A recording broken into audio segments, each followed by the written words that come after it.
আসসালামু আলাইকুম। Microsoft Excel 2019 দ্বিতীয় পর্বে আপনাদের সবাইকে স্বাগতম। আমরা গত পর্বে দেখছিলাম ফাইল মেনুর যে অপশনগুলো আপনারা দেখতে পাচ্ছেন, এটা আমরা হোম মেনুতে কি কি আছে আমরা সেটা দেখব। এখন দেখেন, এখানে একটা বিষয় হলো, আমরা এমএস ওয়ার্ড যখন শিখছি তখন এই যে অপশনগুলো আছে ফন্ট অথবা ক্লিপবোর্ডের ভিতরে যে cut, copy, paste, bold, italic, underline যে অপশনগুলো আপনারা দেখতে পাচ্ছি, সেগুলো আমরা ওখান থেকে শিখে আসছি। সেহেতু এখানে আর মনে হয় দেখানো প্রয়োজন আছে বলে আমার মনে হয় না। তারপরে কি আছে দেখেন, অ্যালাইনমেন্টের ভিতরে কি আছে, দুই একটা অপশন ছাড়া আমরা সবকিছু এখানে শিখে আসছি। ঠিক আছে, আমরা যদি এই অপশনগুলো দেখি, আমরা প্রথমে কি অ্যালাইনমেন্ট অপশনের ভিতরে কি আছে আমরা সেগুলো একটু দেখি। আমরা যে নতুন শীটটা আমরা নিয়েছিলাম সেটা থেকে যাই, আমরা এখান থেকে দেখি। হ্যাঁ, আমরা প্রথমে কি আছে, আমরা এখানে কিছু একটা লিখবো। সাপোজ আমরা একটা ঘরে আমরা এখানে একটা লিখি, সাপোজ আমরা বাংলাদেশ লিখলাম, বাংলাদেশ লিখলাম, তাই না? এখন দেখেন বাংলাদেশ লেখাটা কি আছে, আমার দেখেন এই সেলটা কিন্তু আমার এই কলামের ওয়াইডটা কি আছে আমার এই পর্যন্ত, তাই না? তো আমরা দেখেন এইচটা কিন্তু এফ কলামের ভিতরে চলে আসছে। আমরা কি করতে পারি, আমরা এখানে এটা বড় করতে পারি, এভাবে বড় করে দেখতে পারি যে আমাদের যেটুকু সেল দরকার আছে সেটা করে নিতে পারি, যে মানে লেখা অনুযায়ী। আমরা এটা ছোট এখান থেকেও ছোট করে নিতে পারি। আমরা যদি চাই যে আমাদের রোটার একটা করি, আমরা একটু একটু বাড়াতে পারি, কমাতে পারি। তার আগে আপনাদের একটা কথা বলতে আমি ভুলে গেছি। সেটা হলো যে প্রথমে হয়তো আমার দেখানো উচিত ছিল যে এইটার একটা পরিচয় পর্ব দেওয়ার উচিত ছিল, কিন্তু সেটা ভুল হওয়ার কারণে আমি আন্তরিকভাবে দুঃখিত। আমরা এখন আপাতত সেটা একটু করি। যে প্রথমে এটা যে আছে, এখানে আমরা যে অপশনগুলো দেখতে পাচ্ছি, এটা হচ্ছে রিবন বলা হয়। তারপরে কি আছে, সাব মেনু, এখান থেকে এগুলো আমরা তো অপশন এগুলো আমরা জানি। তারপরে আছে দেখেন ফর্মুলা বার, এই যে ফাংশন বার আমরা যেটা দেখতে পাচ্ছি এখানে বাংলাদেশ লেখা আছে, এটা হচ্ছে আমাদের ফর্মুলা বার। ফর্মুলা বার বলা হয় যেহেতু আমরা এখানে যা কিছু লিখবো এখানে দেখাবে। ঠিক আছে, আচ্ছা। তারপর দেখেন এটা কি আছে, আমরা এই যে দেখতে পাচ্ছি কলাম, এটা হচ্ছে কলাম, কলামের নাম। আর এ বি সি হচ্ছে কি কলামের নাম। আর 1 2 3 4 হচ্ছে আমাদের রো নাম্বার। আমরা যে রো গুলো এখানে আমরা দেখতে পাচ্ছি এগুলো হচ্ছে রো, এই যে লম্বা লম্বা এগুলা, এগুলো হচ্ছে রো। আর এগুলা কলাম। এগুলো হচ্ছে কি 1 2 3 4 5 6 7, এগুলো যে আছে এটা হচ্ছে রো নাম্বার। ঠিক আছে, আর এবিসি আছে, এবিসি যেগুলো আছে এগুলো কি আছে আপনার কলাম। ঠিক আছে, আর উপরেরটা এটা কি বললাম, এটা হচ্ছে আপনার ফাংশন বার বা ফর্মুলা বার যেটা বলি আমরা। তারপর দেখেন এখানে ছোট্ট ছোট্ট যে ঘরগুলো দেখা যাচ্ছে, এগুলা এইগুলোর নাম হচ্ছে আপনাদের সেল, এগুলোর নামগুলো কি সেল। ঠিক আছে, আর এই সেলের দেখেন প্রতিটা সেলের একটা করে নাম আছে, কিন্তু দেখেন আমি কোথায় ক্লিক করছি এখানে একটা নাম দেখাচ্ছে যে সেল নেম, নেম বক্সের ভিতরে এখানে দেখাচ্ছে কি জে সিক্স কিভাবে হলো, আমাদের দেখেন আমাদের কলাম নাম্বার কত আছে, কলামের নাম, কলামের যে এটা যে, আমাদের যে, আর রো নাম্বার কত 6, তাহলে কি জে 6, তাহলে জে কি আমাদের কলাম নাম, আর 6 হচ্ছে আমাদের রো নাম্বার। ঠিক আছে, আশা করি বুঝতে পারছেন। দেখেন আমরা একটু কালার করি এখানে, সরি এখান থেকে একটু একটু একটু কালার করে দিই। আমরা এটা দিলাম আমাদের কত, আমাদের কি আছে, আমাদের এটা হচ্ছে জে 6 ছিলাম আমরা, তাই না? আচ্ছা, এটা হচ্ছে আমাদের কলাম নেম বা কলাম, যে হচ্ছে আমাদের কলাম, আর রো হচ্ছে আমাদের আহ, কি রো হচ্ছে আমাদের 6 নাম্বার রোতে আমরা আছি। ঠিক আছে, 6 নাম্বার রোতে আমরা আছি। তাহলে কি আমাদের দেখেন এটা একটা মিলিত হয়েছে কোথায়, যে হচ্ছে আমাদের কলাম নেম, আর 6 হচ্ছে আমাদের রো নাম্বার। ঠিক আছে, তাহলে জে 6 কি হলো, যে নেম বক্সের ভিতরে যে নেমটা আছে এটা হলো আমাদের জে 6 এর সেল নাম্বার হচ্ছে জে 6। এখন দেখেন আমরা বাইরের দিকে ক্লিক করি, তাহলে কি আছে কে 7, তার মানে কি কে আমাদের কলাম নেম, 7 আমাদের রো নাম্বার। ঠিক আছে, আশা করি বুঝতে পারছেন। চলুন আমরা যে কাজটা দেখতেছিলাম সেটা দেখি। আচ্ছা, আমরা এখানে বাংলাদেশ লিখছি, দেখেন আমাদের যদি এই লেখাটা আমাদের আরেক সেলে আসছে, আমরা কি করতে পারি, আমাদের সেলটা আমরা বড়, কলামটাকে বড় করে নিতে পারি। অথবা আমাদের যদি এরকমটা হয় যে আমাদের ঘরটা এরকমই থাকবে কিন্তু আমাদের লেখাটা সোজা করতে হবে বা বাঁকা করার দরকার হতে পারে, তখন কি করবো, আমাদের এই যে হোম রিবনের ভিতরে, হোমের ভিতরে একটা অপশন আছে, এটা যে ওরিয়েন্টেশন। ওরিয়েন্টেশন একটা অপশন আছে। ওরিয়েন্টেশনের কাজ কি? ওরিয়েন্টেশনের কাজ হচ্ছে আমরা লেখাটাকে কোনাকুনি করতে পারি, বিভিন্ন ভাবে আমাদের রিসাইজ করতে পারি লেখাটাকে, যেটা আমরা আমাদের কাজের সুবিধার্থে ব্যবহার করতে পারি। এখানে লেখা আছে কি, rotate your text diagonally or vertically, ঠিক আছে।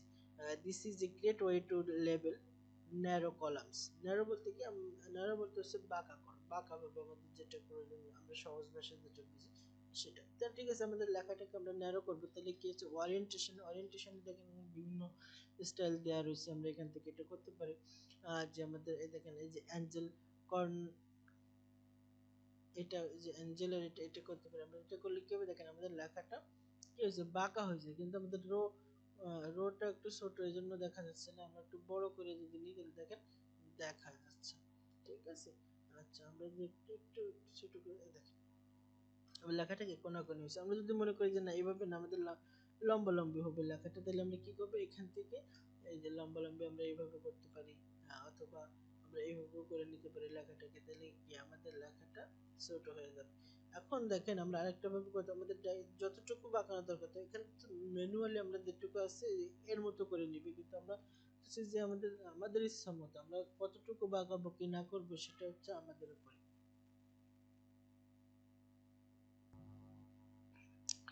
লেখাটাকে কতটুকু বাঁকাবো সেটা আমাদের উপর ডিপেন্ড করবে।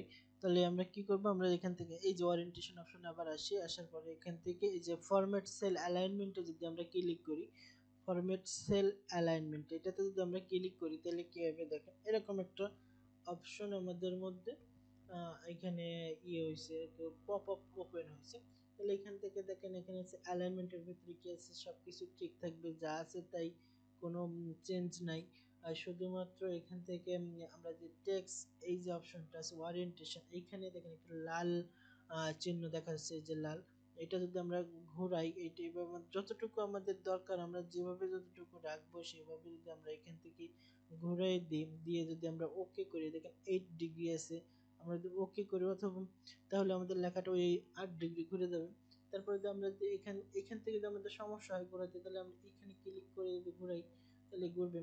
দেখেন 14 বা 14 এটা আছে, এখান থেকে আমরা যদি ওকে করি, দেখেন আমাদের লেখাটা ঠিক অতটুকুই ঘুরে গেছে, ঠিক আছে। আচ্ছা, তারপরে কি আছে আমাদের, আমরা ওরিয়েন্টেশনের কাজকে আপাতত মনে হয় বুঝতে পারছি। তারপরে আছে দেখেন র্যাপ টেক্সের কাজ হচ্ছে কি, আমরা আমরা যেটা দেখছি ইসে মাইক্রোসফট ওয়ার্ডে যে র্যাপ টেক্সট দেখছি, সেটা কিন্তু সেটা না, এটার কাজ সম্পূর্ণ আলাদা। এটার কাজ হলো, আমরা যদি একটু দেখি র্যাপ টেক্সের কাজ আমাদের কি, আমরা লেখাটাকে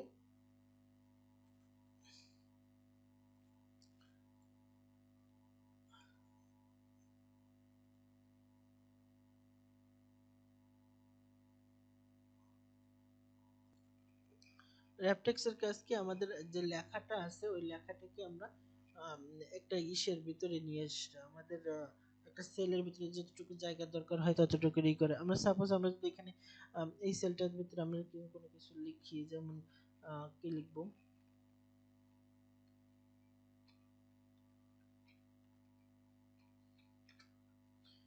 আমরা এই লেখাটা লিখলাম, লেখার পরে আমাদের কি আছে এখান থেকে, যদি আমরা চাই যে লেখাটাকে আমরা একটা সেলের ভিতরে নিয়ে, আমাদের সেলের সাইজটা বড় হবে, আবার লেখাটার ভিতরে চলে যাবে, তখন যদি আমরা এখানে ক্লিক করা অবস্থায় যদি আমরা ট্যাব টেক্সে ক্লিক করি, দেখেন আমাদের সেলটার বা আমাদের রোটার কি আছে, হাইটটা বড় হয়ে বেড়ে গেছে এবং লেখাটা একটা ইসের ভিতরে চলে আসছে, ঠিক আছে। আমরা যদি এটা কম বেশি বা কম বা বাড়ানো কমানো করি, তাহলে দেখেন আমাদের এটা চলে আসছে একটার ভিতরে, কিন্তু আমাদের রো যে হাইটটা ছিল, রো এর যে হাইটটা ছিল সেটা থেকে গেছে, ঠিক আছে।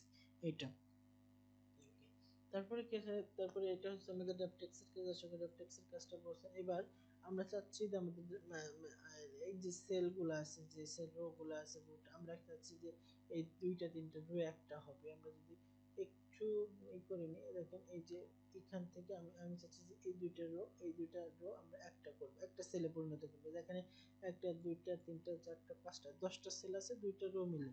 তাহলে এই 10টা রোকে বা 10টা সেলকে আমরা একটা সেলে পরিণত করব। তাহলে কিভাবে আমরা এটা সিলেক্ট করব? আমরা প্রথমে একটা সিলেক্ট করে এখান থেকে মার্জ এন্ড সেন্টার আছে, এখানে আমরা সরাসরি ক্লিক করতে পারি, অথবা এখান থেকে যে এই যে মার্জ এন্ড সেন্টার অবস্থা আছে, অথবা মার্জ সেলে যদি আমরা ক্লিক করি এখান থেকে আমরা করতে পারবো। তো আমরা শুধু মার্জ সেলে যদি ক্লিক করলাম, ক্লিক করার পর দেখেন আমাদের একটা সেলে পরিণত হয়েছে, একটা সেল হয়েছে। আমরা একটু বড় করি, বড় করে দেখি, দেখেন আমাদের এখানে একটা সেলে পরিণত হয়েছে। এখন আমরা যদি এর ভিতরে লিখি, লিখলাম আমাদের এখানে মার্জ এন্ড সেন্টার সেল, তাই না? তাহলে আমরা এখান থেকে মার্জ এন্ড সেন্টার যদি ক্লিক করি তাহলে সুবিধা কি, আর শুধু মার্জে ক্লিক করলে তার সুবিধা কি? এখন দেখেন শুধু যদি মার্জ সিলেক্ট করি তাহলে আমরা লিখলে আমাদের লেখাটা এই সেলটার এক পাশ থেকে শুরু হবে। আর যদি আমরা মার্জ এন্ড সেন্টারে ক্লিক করি, সাপোজ যদি আমরা একটু আনমার্জ করে নিই, আনমার্জ করার পরে সরি এখান থেকে একটু আনমার্জ করি, আনমার্জ করার পরে যদি আমরা আবার মার্জ এন্ড সেন্টারে ক্লিক করি, তাহলে এখন যদি আমি লিখি, দেখেন আমার লেখাটা সেলের বরাবর মাঝখান থেকে আর কি শুরু হচ্ছে। ঠিক আছে, আশা করি সবাই বুঝতে পারছেন। কাজগুলো আপনারা প্র্যাকটিস করবেন, ভালোভাবে শেখার চেষ্টা করবেন। যা কিছু শিখি না কেন আমরা ভালোভাবে শিখবো, যাতে আমাদের পরবর্তীতে কাজের মধ্যে যে কোনো সমস্যা না হয়, আমাদের কারোর কাছে যেতে না হয়, বা কোনো স্যাররে বলতে না হয় স্যার আমি এই কাজটা ভুলে গেছি, আমার একটু দেখেন। একটু প্র্যাকটিস করবেন, মাঝে মাঝে দেখবেন, তাহলে আশা করি কাজগুলো আপনাদের মনে থাকবে, শিখতে পারবেন। ঠিক আছে, আজ এ পর্যন্ত, সবাই ভালো থাকবেন। পরবর্তী ক্লাসে আবার দেখা হবে ইনশাআল্লাহ। আল্লাহ হাফিজ।